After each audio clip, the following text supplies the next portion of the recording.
For a Professor James, this was a very poor showing, sir. The person you cite as a principled leader, your own premier, is not principled at all. But then the DA is famous for data that is not factual and cannot be backed up by any sources. Professor James stood here, and after two days of this debate, we again have listened to smokes and mirrors. We don't know what they stand for. We don't know who they are. In actual fact, wait, they also don't know. The State of the Nation address by President Zuma last week, Thursday, gave a firm account of the achievements of our country since President Mandela was inaugurated as the president of a democratic and free South Africa. The president reaffirmed the leadership record of the past three presidents of our republic, including the former president, Honorable Motlanthe. Honorable Speaker, the current global economic crisis has forced many policymakers to rethink our macroeconomic management approaches. The South African economy is facing the classic structural challenge of a middle-income economy, and if it is to grow and develop, we need to invest aggressively in new plant technologies and skills. As a response to the structural constraints in our economy and global economic externalities, we identified infrastructure as both a driver and enabler for economic development. Our infrastructure development program is specifically designed both to expand our mineral exports and build our capacity and capability to design and manufacture intermediate and tradable goods for internal use and exports. Accordingly, we have made significant strides in embedding the competitive supplier development program and philosophy into the very procurement fabric of state-owned companies. In this regard, the 75% local procurement target that has become more probable and realistic. Furthermore, we have integrated economic transformation processes into every aspect of our investment program. In the context of the Presidential Infrastructure Coordinating Commission, today we have a long-term infrastructure plan that is carefully integrated and coordinated into 18 strategic integrated projects. We have projects at an estimated cost of 877 billion rand that are currently in construction, and more than 177,000 jobs are tracked on these projects. And enablers such as skills transformation and industrialization underpin this plan. Under your leadership, Mr. President, state-owned companies have tremendously increased their capital investments, thus creating new jobs, developing new skills, and contributing decisively towards our country's industrialization agenda. Mr. President, you reflected to the nation on Thursday night what it meant to be South African over the last 20 years.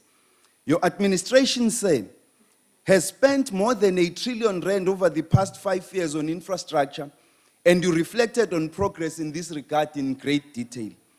Mr. President, as you stated, our country is indeed a country at work and a much better place to live.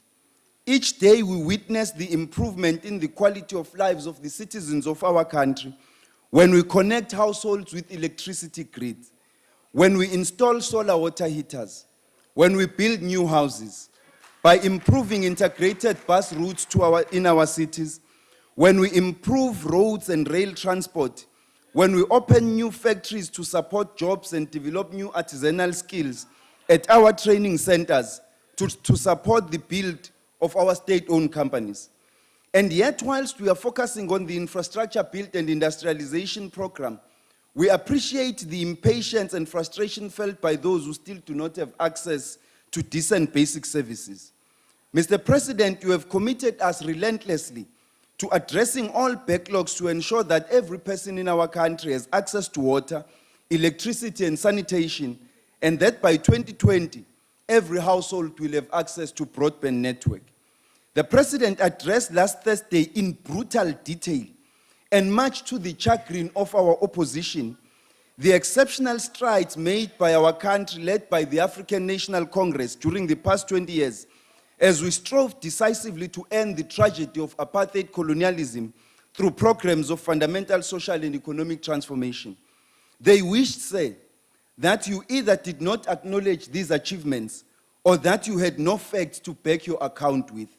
They wished that this impeccable delivery record did not exist so that they would be able gleefully to substantiate their narrative of failure, which hopelessly disintegrates in the face of all detailed record, acknowledged even by independent assessors. Instead, their flagship project in the Western Cape cannot be backed up by reality and the lived experiences of black South Africans who live in this province. Even the website Africa Check recently published a report in which it said that the DA has made false claims about service delivery on Twitter, which it cannot back up with data or quotes it from unknown sources. They suck them up from the thumbs. Allow me, say, now to turn my focus to the issue of work opportunities, a matter which has received the ire of our opposition. The recent ill-fated march to Beyers Naudé, or was it to Lutuli House, was not only opportunistic but was a deviation from the real and serious issues in front of our nation. First and foremost, the ANC's jobs plan is premised on the NDP and the New Growth Path, which direct us to create an additional 11 million jobs, decent, sustainable, and quality by 2030, including the public works programs. The 6 million work opportunities arise in the ANC manifesto as part of a broader jobs plan based on 7 pillars, namely, 1, infrastructure investment to unlock economic opportunities, industrialize the economy, and create jobs. 2, increase investment in the key growth sectors by improving and better aligning existing manufacturing incentive schemes. 3, boost local production by buying local goods, with the state buying 75% of its goods and services from local producers. 4, provide more work and training opportunities for the youth, setting aside nearly 2/3 of new infrastructure jobs for young people. 5, encourage businesses to hire the youth through the youth employment tax incentives. 6, expand and improve education and training by creating and strengthening the university and FET sectors, as well as the SOE artisanal training academies. And 7, massively expand the public works program by creating 6 million work opportunities, setting aside about 60% of these for young people. The state and private sector must collaborate in a national effort to create jobs.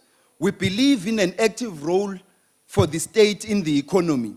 Unlike our more neoliberal opponents, who are unreformed market fundamentalists, even in light of the global economic crisis and its lessons for developing as well as developed nations.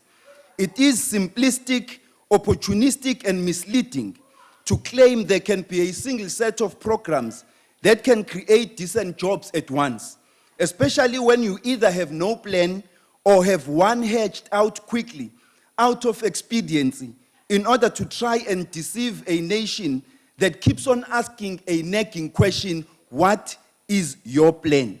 Ownership patterns in our country still reflect racial and gender patterns of colonialism, and the structure of our economy remains backward and inhibiting to job creation. This is what the DA does not want to challenge and would rather die in the trenches to defend. Radical economic transformation is the most critical question the next 5 years must answer. Instead of marching to oppose the ANC's plans, they should place their own plans in front of the electorate and let the people decide. May 7th is the deadline. What was funny, though, was that whilst most of them never dared to march against oppression, they are today the most vocal about what is going wrong in our country and have even the audacity to march against a democratic government. Honorable Speaker, the choices before the people of South Africa today have never been more sharp, stark, and grave. As we usher in the second decade of our freedom, the fundamental question before our people is what type of future do we want and how do we want to get to that future? There are difficult choices to be made and they must be made now. Indeed, this is no time for our country to turn backward. Now is the time to move South Africa forward together as a people and decisively. In 1994, we created the possibility for our country to make headways towards this future we envisioned in the struggle. Today, as a result of the massive progress we have made, we have reason not only to celebrate what we have achieved, but as a result of this, to be more positive about the future, confident that we will bequeath our children an even better society that is more equal and just, with a thriving and sustainable economy and quality basic services. Yet the ANC is modest and honest enough still to admit it, that still more must be done to carry forward the change. The ANC is an interminable reservoir of hope and national pride. Of course, the ANC never promised our people shortcuts and easy results to total emancipation. It never said the journey to be traversed in the struggle would be short, easy, and laden with gold, milk, honey, and all sorts of goodies. We have been true and honest to our people about the challenges ahead, the sacrifices required, and the difficult choices to be made. And above all else, when the struggle demanded that the sacrifices be made, the ANC was at the forefront of making those sacrifices. Yet, we have stayed faithful to this truth, refusing to be detracted by populist and expedient temptations, and we have remained loyal to our cause. In the process, as we dirtied our hands in the cause of struggle, and precisely because we are human, we have committed many mistakes. Nobody involved in the trenches of social change can emerge out of that great and historic noble process clean and without fault. The DA thinks politics is an issue of personalities and not substantive issues.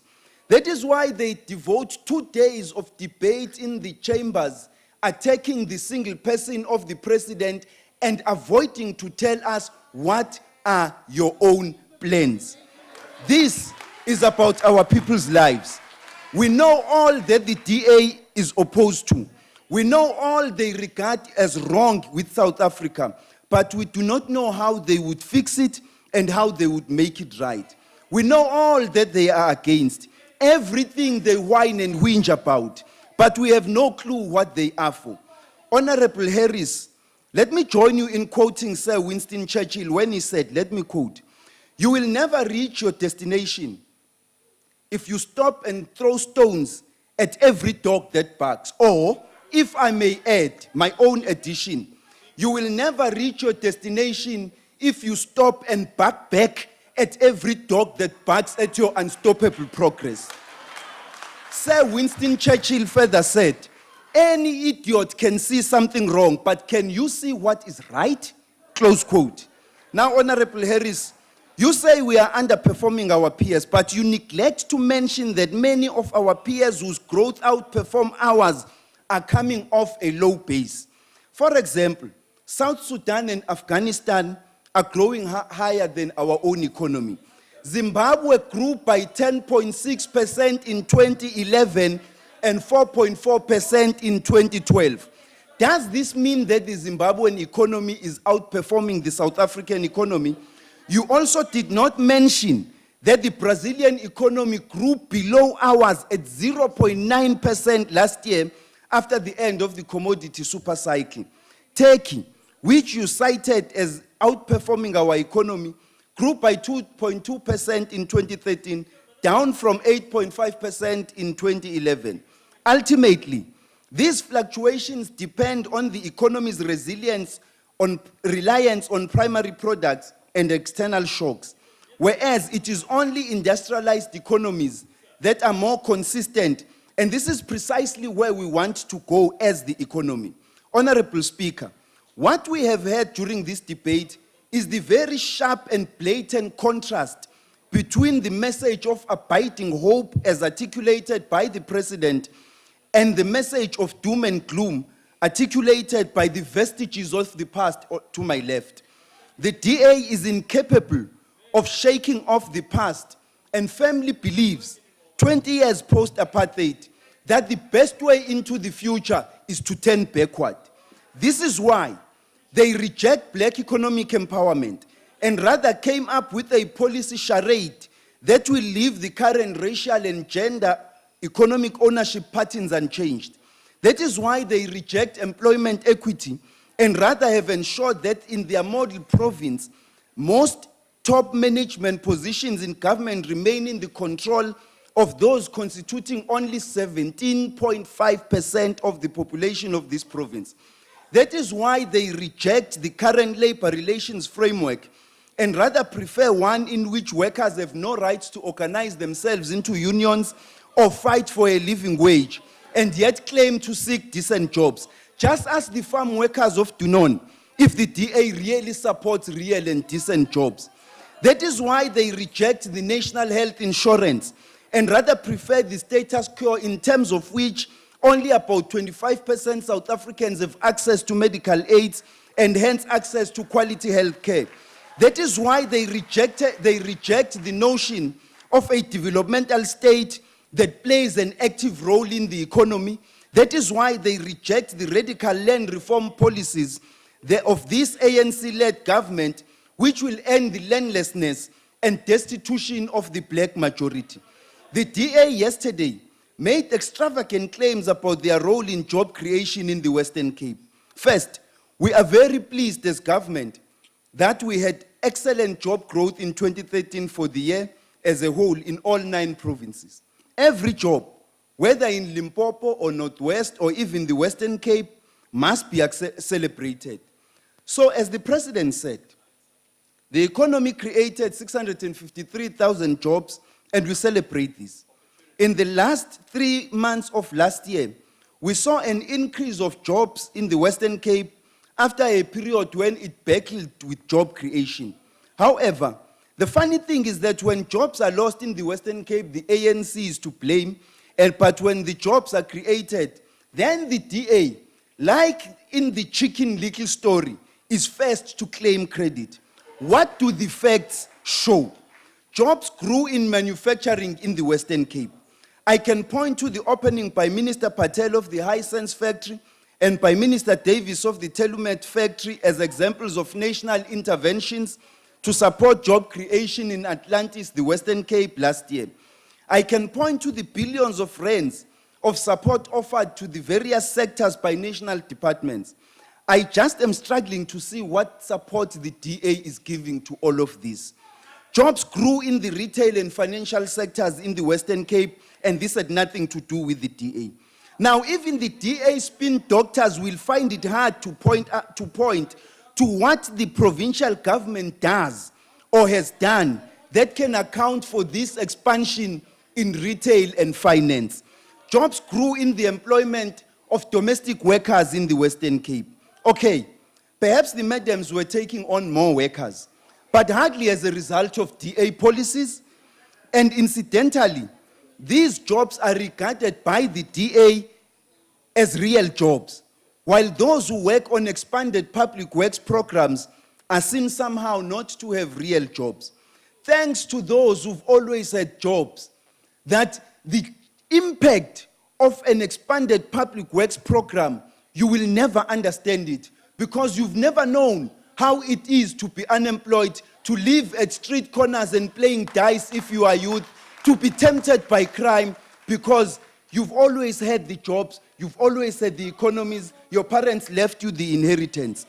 But now, jobs actually sank by 8,000 in government services in the Western Cape. Now, Mr. and Mrs. Spin Doctors, that is actually something that the DA does have control over and is directly responsible for. But these are all numbers for just 1 quarter. If we actually take the past 4.5 years, the picture shows that the top performing province is Limpopo. When the country should be celebrating having achieved 15.2 million jobs, the highest level of employment ever in our history, the Desperate Alliance seeks to bring the country down and claim for itself what it did not achieve.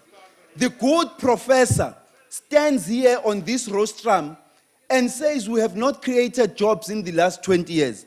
It makes you question, how does one qualify to be a professor? But there is one more matter. There is one more matter, and let us not play loose and fast with periods. What does the DA's record show over the 4.5 years it has been in government in the Western Cape? Over the almost 5 years since April 2009, 61% of the new jobs created in the Western Cape have gone to whites, who constitute only 17.5% of the total population of this province. Honorable members, 31% of new jobs went to coloureds. 31% of new jobs went to coloureds, who constitute 53% of the provincial population. Africans actually lost jobs, but constitute 28.5% of the population of the province. Is this what the DA is boasting about? Shame on you. The DA sells itself as the party of service delivery. We did an analysis recently of spending by province up to the latest date for which figures are available. It showed that the top 4 provinces measured by percentage of spend against budget were KZN, Northwest, Mpumalanga, and the Eastern Cape. Where did the Western Cape feature? It is on spot number 8, the second lowest from the bottom.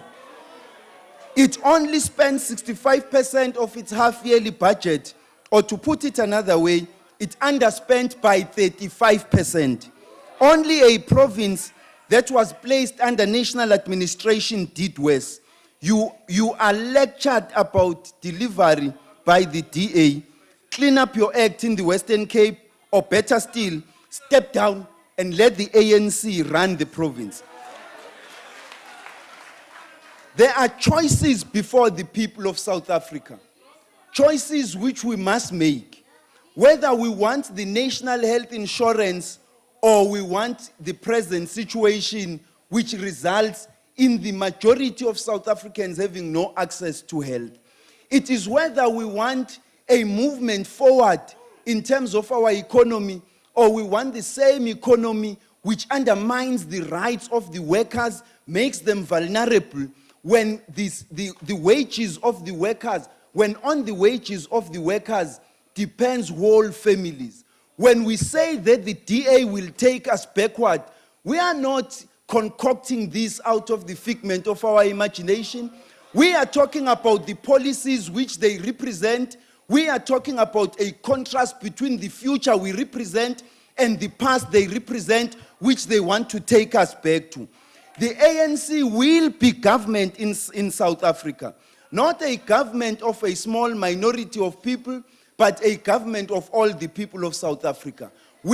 Over the next few months, we will humble ourselves before South Africans and ask them to take decisions about the ANC and the destiny of this country. We are confident that the people of South Africa will make their decisions in favor of taking South Africa forward, in favor of moving South Africa forward.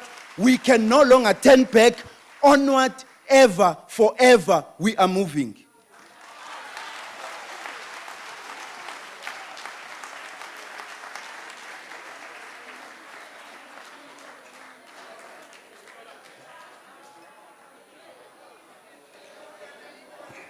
I thank the Honourable Minister.